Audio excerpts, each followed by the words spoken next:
సన్నజాజి పువ్వుల్లోన కన్నెలేడి కళ్ళల్లోన చూసాలే నీ రూపం.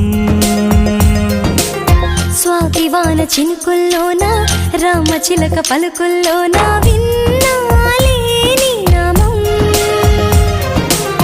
నీకోసం వేసవి కాలం వెన్నెలగా మారింది, నీకోసం నీలాకాశం మౌనపు చెరవీడింది. ఎల కోయిల నీకై తొలి తొలి పాట సిద్ధం చేసింది.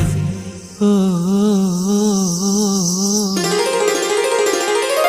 చిరుగాలిలా చివురాకులా గుండెను గుట్టుగా తాకిన ఓ ప్రేమ.